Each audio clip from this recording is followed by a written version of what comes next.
আজকে মূলত পূর্ব Bardhaman new revolution welfare সোসাইটির তরফ থেকে একটা রক্তদান শিবির হচ্ছে।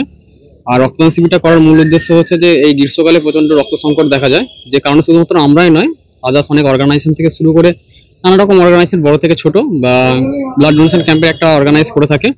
আর রক্ত এমনই একটা জিনিস, সেটা হচ্ছে একটা মানে ব্লাড সবসময় লাইফকে রিপ্রেজেন্ট করে আর ইউনিটিকে রিপ্রেজেন্ট করে। আর সেটা একটা আমাদের মানে মানুষের কাছে তুলে ধরার একটা মেন উদ্দেশ্য। ব্লাডের মধ্যে কোনো জাতিভেদ বা কোনো রকম আমরা দেখি না। যখন আমাদের রক্তের প্রয়োজন হয় তখন আমরা মূলত গ্রুপ আছে সেটার উপরই আমরা বেশি জোর দিই। তার কি জাতি বা তার কি ধর্ম, সেই দিকে আমরা কোনো রকম নজর দিই না। তো এটা মানুষের কাছে একটা বার্তা পৌঁছে দেওয়ার আমাদের একটা ছোট প্রয়াস। আর আমাদের আজকে 50 থেকে 60 জন মতো রক্তদাতা রক্তদান দেবে। তার মধ্যে আমাদের অনেকটাই আমরা কভার আপ করে ফেলেছি। আর শুধু এটাই নয়, এর সাথে সাথে আমরা আরো সমাজসেবামূলক কাজে যুক্ত থাকি, যেরকম আমরা মানুষের পাশে দাঁড়িয়ে থাকি, যার পুজোর সময় কিছু জামা কাপড় দুস্থ বাচ্চাদের উপর তুলে দেওয়া থেকে শুরু করে নানা রকম কাজকর্মের সাথে আমাদের মানুষজন যুক্ত থাকে। আর আপাতত আজকের এই রক্তদান শিবিরটা আমাদের শুরু হয়েছে আর কিছুক্ষণ পর্যন্ত আমাদের চলবে, দিয়ে তারপর শেষ হবে। এটা ওম টেরেজা ব্লাড ব্যাংকের হাতে রক্ত তুলে দেওয়া হচ্ছে। আমার নাম হচ্ছে অরিত্র মন্ডল। কেমন লাগছে? ভালো লাগছে। কি করে তোরা আজকে এখানে ব্লাড ডোনেশন ক্যাম্প করছে এরা। এখানে সবাই রক্ত দিচ্ছে, রক্ত দেওয়ার পরে এখানে টিফিনের ব্যবস্থা আছে, খাবারের ব্যবস্থা আছে।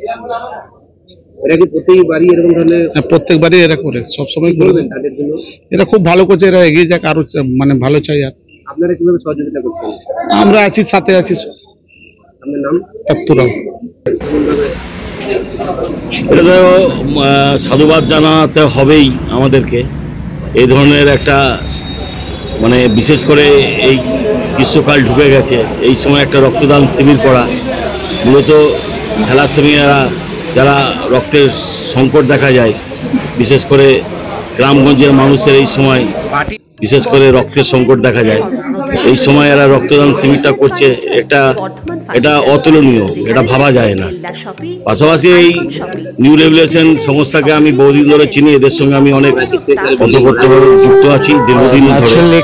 এরা শুধু এই কাজের সঙ্গে যুক্ত নয়, এরা বিভিন্ন কাজের সঙ্গে যুক্ত থাকে, বিভিন্ন সামাজিক যেরকম দুস্থ মানুষ দুঃখীদেরকে তারা বিতরণ করে, এই ধরনের প্রচুর কাজ এরা করে থাকে। শুধু এটা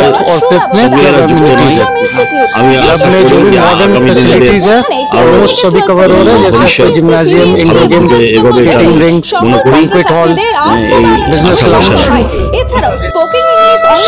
साइकिलिंग ट्रैक का 80,000 स्क्वायर फीट का पॉन्ड है। ये सारे किस तरह से कोई यहाँ पर आएगा, कैसे करके यहाँ पर कॉन्टैक्ट सोशल मीडिया में सभी जगह एडवर्टाइजमेंट है, उसमें कॉन्टैक्ट डिटेल्स है, प्लस होर्डिंग्स है, पेपर एडवर्टाइजमेंट्स है, उसके माध्यम से कोऑर्डिनेट कर सकते हैं। नारकेल बागान मोड़, खोश बागान। हाँ, वो एक पेमेंट शेड्यूल है, एज पर कंस्ट्रक्शन प्रोग्रेस वो पेमेंट सिस्टम रहेगा।